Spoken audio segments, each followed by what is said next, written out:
Jayalalithaa ആശുപത്രിയിലാവുന്നത് 2015 December 5-ാം തീയതിയാണ്. അന്നു മുതൽ അമ്മയെ അപായപ്പെടുത്താൻ ശ്രമിക്കുന്നു എന്ന് ഒരുപാട് കിംവദന്തികൾ പരന്നിരുന്നു. അതിന് ആക്കം കൂട്ടുന്നതായിരുന്നു ജയലളിതയുടെ മരണശേഷം ഒരു അന്വേഷണ കമ്മീഷനെ വെച്ചപ്പോഴത്തേക്ക് പുറത്തു വന്ന report, justice Arumughaswamy commission report. കൂടുതൽ പരിശോധിക്കാം. Welcome to Vivek's views. ജയലളിതയുടെ തോഴി ശശികലയെ കൂടാതെ പേഴ്സണൽ ഡോക്ടർ ശിവകുമാർ, അന്നത്തെ ആരോഗ്യ സെക്രട്ടറി രാധാകൃഷ്ണൻ, ആരോഗ്യ മന്ത്രി വിജയ് ഭാസ്കർ എന്നിവർക്കെതിരെ എല്ലാം കേസെടുത്ത് അന്വേഷണം നടത്തണമെന്നായിരുന്നു അന്വേഷണ കമ്മീഷൻ റിപ്പോർട്ട്. അടിമുടി ദുരൂഹത നിറഞ്ഞതായിരുന്നു ജയലളിതയുടെ അവസാന നാളുകൾ. ഒരു CBI അന്വേഷണമൊക്കെ നമ്മൾ പ്രതീക്ഷിച്ചെങ്കിലും ഒന്നും സംഭവിച്ചില്ല. DMK സർക്കാർ കൂടുതലൊന്നും ചെയ്തതുമില്ല. അമ്മയുടെ പേരും ഫോട്ടോയും ഒക്കെ എല്ലാ കാര്യത്തിനും ഉപയോഗിക്കുന്ന അണ്ണാ DMK ഒരു സമരം പോലും അന്വേഷണം വേണമെന്ന് ആവശ്യപ്പെട്ട് നടത്തിയില്ല. കേന്ദ്രം ഇടപെട്ടതും ഇല്ല. ദുരൂഹമായ അവഗണനയായിരുന്നു ജയലളിതയുടെ മരണത്തിൽ നടന്നത്. അതിനിടയ്ക്കാണ് തൃശൂർ കാട്ടൂർ സ്വദേശിയായ സുനിത ജയലളിതയുടെ മരണം ദുരൂഹ മരണമാണ്, ശശികലയും കൂട്ടരും കൊന്നതാണ് എന്ന് ആരോപിച്ച് ഇപ്പോൾ രംഗത്ത് വന്നിരിക്കുന്നത്. ഒന്നുകൂടി സുനിത പറഞ്ഞു, ഞാൻ ജയലളിതയുടെയും MGRന്റെയും മകളാണ്. ജയലളിതയ്ക്ക് ഒരു മകളുണ്ടെന്ന് അവർ ജീവിച്ചിരിക്കുമ്പോൾ തന്നെ പല വാർത്തകളും വന്നിരുന്നു.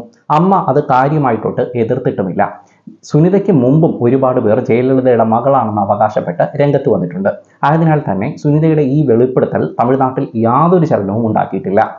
ഇക്കാര്യത്തിൽ പ്രതികരിക്കാതിരിക്കാൻ പ്രധാന നേതാക്കളെല്ലാം ശ്രദ്ധിക്കുകയും ചെയ്തു. ജയലളിതയുടെ മരണശേഷം മകളാണെന്ന അവകാശമായി വരുന്ന 4ാമത്തെ ആളാണ് സുനിത.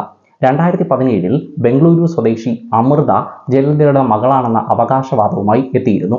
അവർ സുപ്രീം കോടതിയിൽ ഒരു DNA പരിശോധന ആവശ്യപ്പെട്ട് ഒരു ഹർജി ഫയൽ ചെയ്തെങ്കിലും സുപ്രീം കോടതി അത് തള്ളുകയായിരുന്നു. ജയലളിതയുടെ മരണശേഷമായിരുന്നു തൻ്റെ അച്ഛൻ്റെ മരണമെന്നും അച്ഛൻ്റെ ആ മരണവേളയിലാണ് തൻ്റെ അമ്മ ആരാണെന്നുള്ള സത്യം അച്ഛൻ വെളിപ്പെടുത്തിയത്. അങ്ങനെ ജയലളിതയെ പോലീസ് ഗാർഡനിലൊക്കെ പോയി ഒരുപാട് തവണ കണ്ടിട്ടുണ്ട്. മാത്രമല്ല പനീർസെൽവത്തിന് ഇത് എല്ലാം അറിയാം, ഈ സത്യങ്ങളെല്ലാം അറിയാമെന്നും അമൃത പറഞ്ഞു. പക്ഷേ ഒരു കാര്യം മാത്രം അമൃത പറയാൻ തയ്യാറായില്ല. ഏറ്റവും പ്രധാനപ്പെട്ട കാര്യം അമൃതയുടെ അച്ഛൻ ആരാണെന്നുള്ള കാര്യം. 2017 ഏപ്രിൽ കൃഷ്ണമൂർത്തി എന്നൊരു യുവാവ് താൻ ജയലളിതയുടെയും തെലുങ്ക് നടൻ ശോഭൻ ബാബുവിൻ്റെയും മകനാണെന്ന് ഹൈക്കോടതിയിൽ ഹർജി ഫയൽ ചെയ്തു.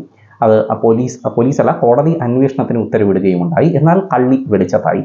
അദ്ദേഹത്തിൻ്റെ ഒറിജിനൽ മാതാപിതാക്കളെ കണ്ടെത്തുകയും അദ്ദേഹം അറസ്റ്റിലാവുകയും ചെയ്തു. 2017 തന്നെ കൃഷ്ണഗിരി സ്വദേശിയായ ഒരു യുവതി പ്രിയ മഹാലക്ഷ്മി, അവർ ഇതേപോലെ സുനിതയെ പോലെ ജയലളിതയുടെയും MGRന്റെയും മകളാണെന്ന് അവകാശപ്പെട്ട് രംഗത്ത് വന്നു. എന്നാൽ അവരെ അറസ്റ്റ് ചെയ്ത് ചോദ്യം ചെയ്തതോടുകൂടി അവർ ആ അവകാശത്തിൽ നിന്ന് പിന്മാറുകയായിരുന്നു. 2016 ദിവ്യ രാമനാഥൻ എന്ന ഒരു യുവതിയുടെ ഫോട്ടോ സോഷ്യൽ മീഡിയയിൽ വൈറലാവുകയുണ്ടായി. ജയലളിതയുമായുള്ള മുഖസാദൃശ്യമായിരുന്നു അതിന് കാരണം. എന്നാൽ മൃദംഗ വിദ്വാനായ V ബാലാജി തൻ്റെ ഭാര്യയുടെ സഹോദരിയാണ് എന്ന് പറഞ്ഞതോടുകൂടി ആ വിവാദം അങ്ങനെ കെട്ടടങ്ങി. നിലവിൽ ജയലളിതയുടെ അടുത്ത ബന്ധുക്കളെന്ന് പറയുമ്പോൾ സഹോദരങ്ങളുടെ മക്കളായ ദീപയും ദീപക്കുമാണ്. ദീപ ജയലളിതയുടെ മരണശേഷം അതേ മേക്ക് ഓവറിലൂടെയൊക്കെ പുറത്ത് വന്നെങ്കിൽ പോലും അതൊന്നും ക്ലിക്കായില്ല. ജയലളിതയ്ക്ക് ശോഭൻ ബാബുവിലൊന്ന് ഒരു മകളുണ്ടെന്ന് ആദ്യം റിപ്പോർട്ട് ചെയ്തത് പ്രശസ്ത പത്രപ്രവർത്തകൻ നക്കീരൻ ഗോപാലനായിരുന്നു.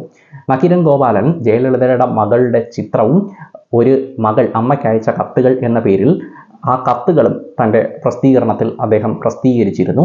ജയലളിത സർവ്വ പ്രതാപത്തോടുകൂടിയും വാഴുന്ന 90കളിലെ കാലഘട്ടമായിരുന്നു അത്. എന്നിട്ടും ജയലളിത ഒരു കേസ് പോലും ഫയൽ ചെയ്തിട്ടില്ല.